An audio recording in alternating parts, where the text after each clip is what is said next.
Hey, Andy Neary here. Before we dive into today's podcast episode, think back to how you came upon this podcast. Maybe it was through a post, a share, or one of your own peers shared this podcast with you. I don't take any ads. I don't take any sponsorships. The only way this podcast grows is through word of mouth. So if you would be so kind to share this with a peer, with a teammate, with a friend, a family member, I would be forever grateful to you. This is how we impact more business professionals, and this is how this podcast grows. All right, let's dive into today's episode. Welcome back to Bullpen Sessions. My name is Andy Neary, and this is episode 262. Today, we're going to talk about your people pleasing and how your desire to make everybody else happy is the thing that is keeping your business from growing. Listen, this is a topic I can speak to from experience. People pleasing has been something that has impacted most of my life. I was raised by a father who is probably one of the nicest human beings on this planet, and people pleasing is embedded in his DNA. And I think I was given that gene as well. So if you're sitting there listening to this right now and you could admit you probably people please a little too much, you have that feeling inside sometimes that seeks validation because you want everybody to be happy, this is going to be a good episode for you. And I'm going to share with you how people pleasing has cost me business in the past, how people pleasing impacted me when I started Complete Game Consulting, but what I'm doing about it today that I think could be very, very helpful for you. So it's been a long journey for me of trials and tribulations along the path of people pleasing. It is something I still deal with today. Just ask Amy, my better half. She'll definitely tell you about that. And so I think this episode is going to be really helpful.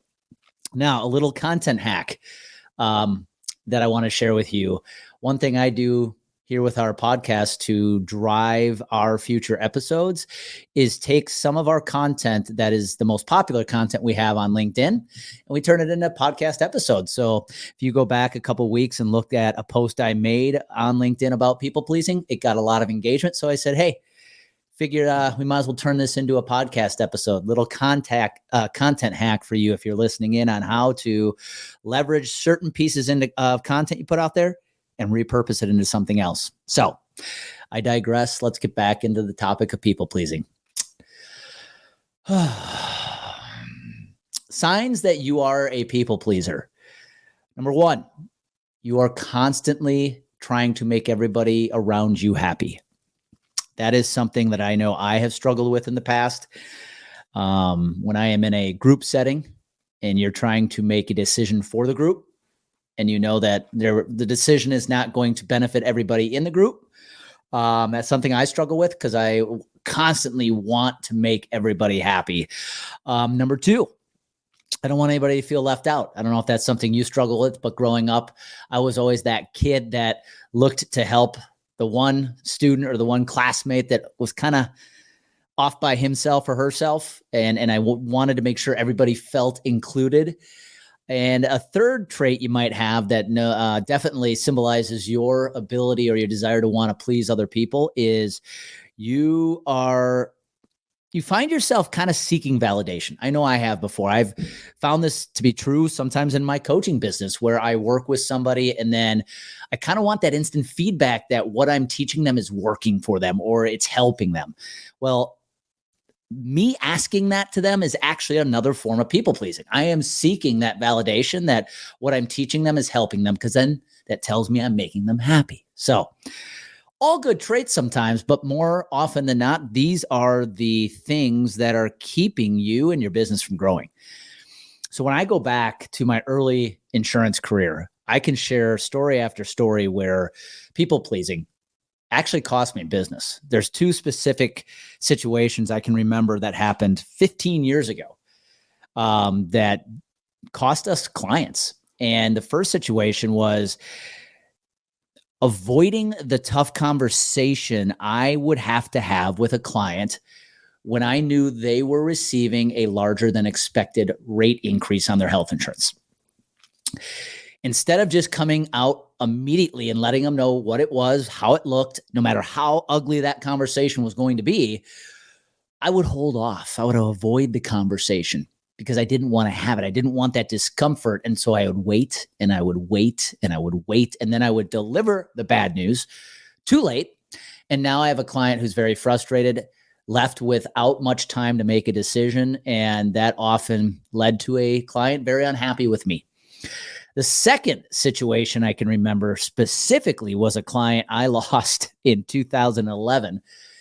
And it was when I was working as an account executive. And I remember I discovered an error I had made in moving plans at renewal time. So they had made some decisions to make changes at renewal time. I had made a mistake. I discovered the mistake about a week or two into the new plan. And again, instead of just coming out and letting them know what happened and letting them know we're working on it and we're going to work to do everything we can to fix it, I didn't say anything. And what I tried to do was fix it without telling them about it. And the only thing that happened was, as time went on and as I continued to seek one solution that didn't work after another, one fix that didn't work after another, the situation only got worse. And then by the time I had to admit that there really was no resolution right now to this mistake, they were very, very upset, especially at me, deservedly so. And they ultimately fired us and moved to another advisor. And so these are situations that have cost me business in the past, and it's all come back to my people pleasing. I don't want to make people unhappy. And that was something that definitely impacted the early half of my insurance career. And when you're an account exec, especially in the health insurance industry, you know that you have to develop some thick skin. You're going to be delivering bad news, especially when it comes to rate increases. And so you just have to be able to deliver that kind of news early and often, no matter how uncomfortable the conversation is going to be. I did not do a good job of that. And it cost me business, but probably also cost me a little respect, if I'm being honest with you. And so when I look at my past, man, those moments are cringeworthy, and they bring back bad memories of how bad my people pleasing used to be. Now let's fast forward.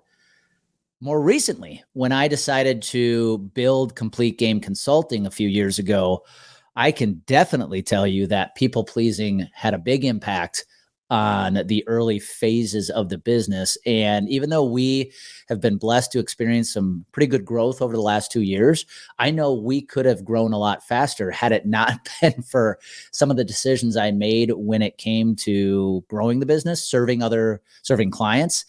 And some of these bad decisions were a result of my desire to please.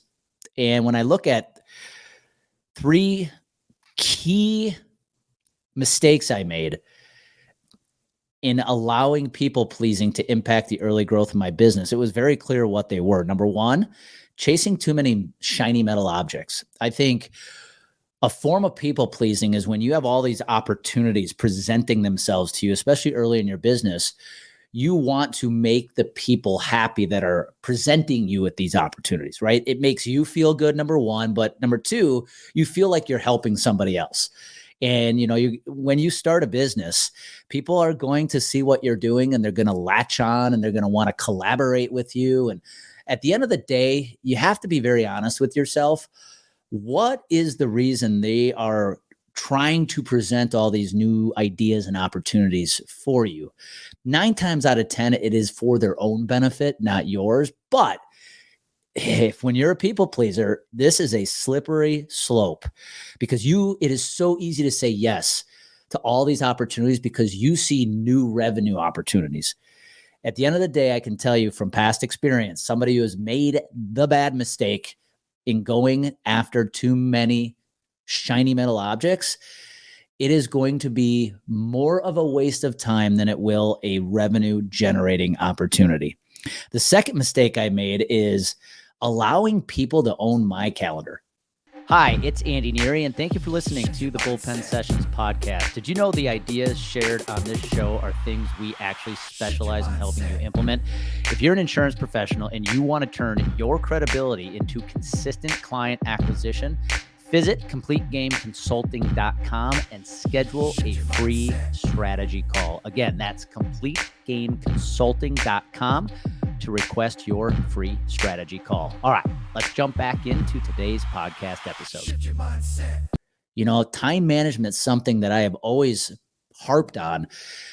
But I got to be honest, sometimes especially early in growing this business, I was not good managing my calendar because I was letting people manage it for me. What do I mean? Well, my people pleasing would allow me to take calls with people that I knew were not going to be able to help my business anyway, and vice versa. Yet I wanted to make them happy, so I would take the call with them and allow them to put themselves on my calendar. And early in this business, if you looked at my weekly calendar, you would see a lot of calls that, quite frankly, were a complete waste of time. But it felt good because it felt good to see a full calendar. But the reality was it was my people pleasing that allowed too many bad conversations to get on my calendar, which wasted my time. It capped my productivity. It prevented us from growing. And then the third mistake was saying yes to clients that were not a good fit for us. Early on in this business, I know we took on some business we should not have. And I don't say bad business by means of who these people were. These were just people we probably really couldn't help given what they were looking for. But I said yes, and I said we could help. And quite frankly, it probably impacted the ROI we gave them. And it just wasn't a good use of my time because I was coaching people who I really could not help. And so when I look back, especially at those first 12 months of Complete Game Consulting, man, my people pleasing was definitely an inhibitor to my own growth. So as you look at your business, especially here as this podcast airs in the fourth quarter within an insurance industry where this is the busiest time of the year, take a look at your calendar and take a look at your decision tree and figure out if and where people pleasing could be impacting you right now. Are you allowing your clients to control your calendar? I know it is easy to do right now because it's renewal season and you're going to fight tooth and claw to try to retain all the business you have, but it's easy to let your clients completely control your time because you're just trying to keep them happy. 2, putting things on your calendar right now that have nothing to do with renewing your business or growing your business. It's easy to seek collaboration opportunities because somebody out there is selling you the benefits of what this could do for you. But you know what your objectives are right now. If something does not meet your objectives, it's got to be a hard no. Don't let people pleasing put calls on your calendar that have no purpose being there, especially right now in the fourth quarter. And this also goes for what type of prospect you're going after. As you're trying to grow your agency, your book of business, it's so easy to want to go after everything because you believe you can help everybody. That is actually a form of people pleasing. But what happens is you end up chasing too many bad opportunities, having too many conversations that are really destined to go nowhere. And instead of growing a thriving practice, you're stuck because you're too busy making everybody happy except your bottom line. So with that being said, let's talk about 3 tips that I want to share with you today that I am leveraging myself to help me and my team stay focused, help our business grow by pleasing less. And these are 3 simple but very impactful tips that have a profound impact on my own personal development and my ability as a business operator. And I wanted to share them with you. Now, again, if you could admit you are caught pleasing people right now, you're caught maybe seeking validation, and you're focused on making everybody else happy except yourself, this is going to be very, very impactful for you. Now, the tips I share here, I did not come up with myself. It's come through my own personal development, following other mentors who have shared these insights with me. And I wanted to pass them on to you because I think they're going to be super helpful for you. So tip number 1, you can't help everybody. I think as simple as that sounds, the belief we can help everybody stunts our growth more than anything else. You have to understand that you cannot help everybody. This goes for clients. This goes for prospects. This goes for people who are bidding for time on your calendar. There are clients who at the end of the day, you may have to determine are not good fits for your business, because given the amount of time they take compared to the amount of revenue you make, they just don't make sense anymore. And I know it's easy to retain that client for as long as you can because you have this desire to please them, when the reality is they're never going to be pleased by what you do.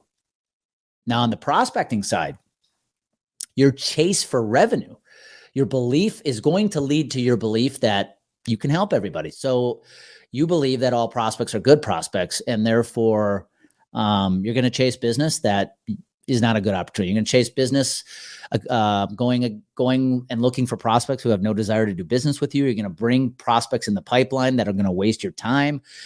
You just got to understand you can't help everybody. When I realized that, it really helped lock in our focus of what we are trying to accomplish. And before this episode's over, I'm going to share with you how focused we have gotten and how it's helped us overcome our people pleasing. So tip number 1, you can't help everybody.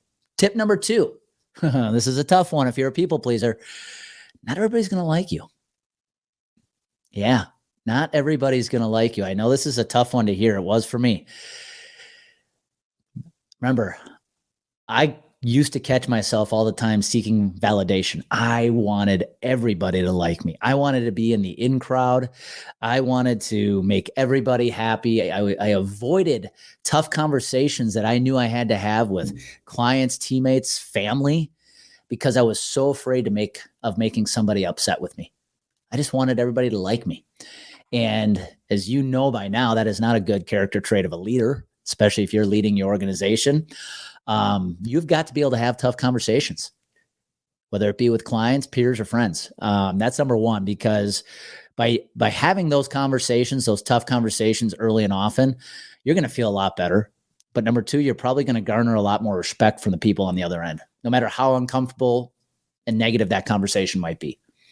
So you have to remember, not everybody is going to like you. This impacted me early when I started creating LinkedIn content.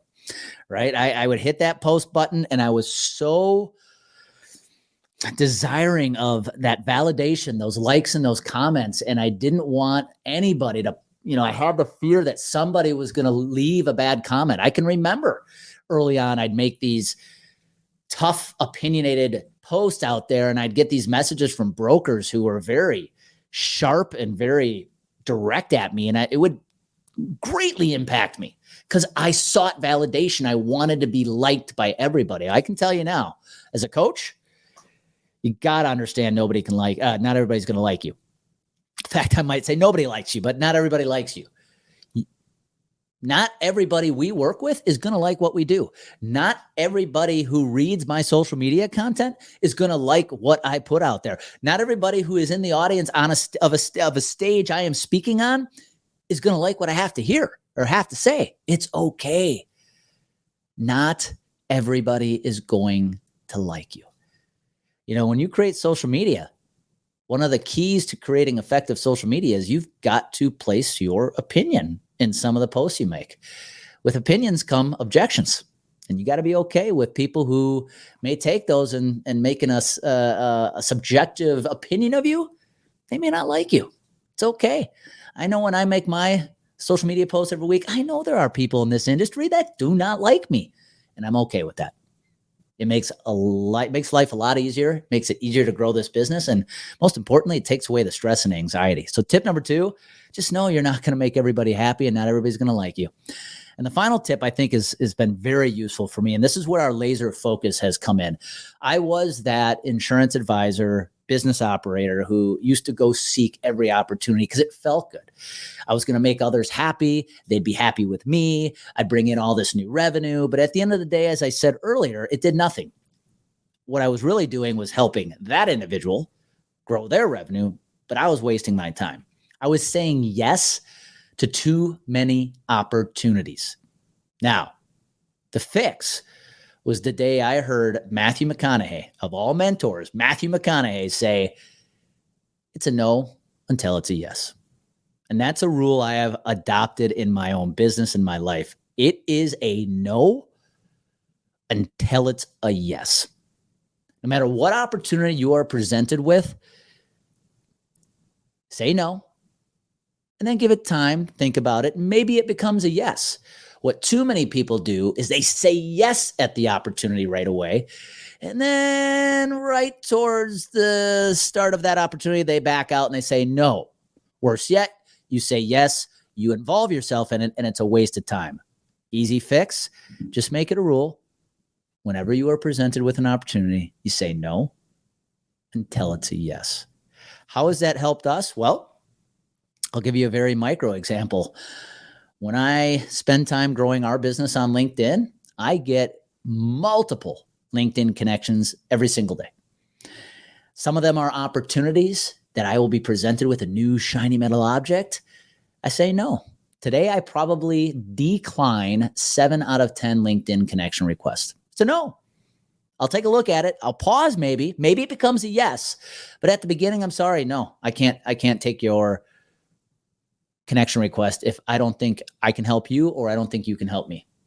Another bigger example is when we get offers to collaborate with other partners in this industry. I field a lot of opportunity to collaborate with an industry solution or some partner in the industry where they, at the end of the day, what they're really trying to do is grab onto our audience. They know we have a big audience following in this industry. And so they really want the opportunity to collaborate and get a hold of our audience. I had to come to tell them at the end of the day, we only collaborate and promote with our clients. It's a decision I had to make. If I'm going to collaborate with anybody, if I'm going to promote somebody's product, it's somebody we actually do business with, somebody we coach. It's a no decision I had to make so that I didn't catch myself going after all these opportunities that really weren't good opportunities. The final area where this has had a massive impact on our business, this saying no until it's a yes, is we have adopted a rule here at Complete Game Consulting that if an opportunity, if a task does not fall under our 4 core C's, it's a no. What are those 4 core C's? Number 1, clients. Is this opportunity or this task or this investment going to enhance the value we bring to our clients? If it is, it's a yes. If it doesn't, it's a no. Number 2, content. Is this investment, this opportunity going to help us enhance our content, enhance the reach of our content? If it's a yes, we do it. If it's a no, we don't. Capture. Is this investment or is this task or this opportunity going to help us capture more business, more prospects, more clients? If it's a yes, we do it. If it's a no, we don't. And then we have community, which is our focus right now on Complete Game University, which is our membership site coming out on January 1st. Is this investment or this opportunity going to help us promote or grow Complete Game University? If it is, we do it. If it isn't, we don't. So right now, if we are investing our time, our money in anything, it's got to be to enhance the value we bring our clients, the value we're going to bring Complete Game University, the reach we are creating with our content, and improve our ability to capture more clients. If it's not, I'm sorry, it's a no. So I hope these tips helped you as much as they helped me. Again, you're hearing this from a business operator who still finds himself people-pleasing from time to time. But I'm happy to say it has gotten a lot better. I'm more able to have tougher conversations today because one of the most important things I've ever heard from a business operator that I truly look up to is your ability to scale your business is going to come down to your ability to have tough conversations. And if you're a people pleaser, those conversations are tough. They're easy to avoid. They're easy to avoid until it's too late. And when it's too late, you lose credibility, you lose respect, you might lose business. So do yourself a favor. If you are a people pleaser like me, use these 3 tips to overcome your people pleasing desires. Just know you can't help everybody. Not everybody's going to like you. And it's a no before it's a yes. Take these 3 tips, grow your business the way you know you should, and don't let people pleasing impact you anymore. Be good. Thank you for taking the time to listen to today's podcast episode. Remember, if you found value in this episode, do me a favor, give it a like, share it, post about it, go subscribe to make sure you get every episode from us every single week. And my only ask from you is that if you have anybody in your life, whether it be a teammate, a peer, family member, or a friend, please share this podcast with them. That's how we grow. We only grow through word of mouth. And I would be forever grateful if you take the time to do that. All right, now it's time for you to take what you learned, and it's time for you to go out and share your message with the world. Execution, clarity, and consistency is everything. Be well.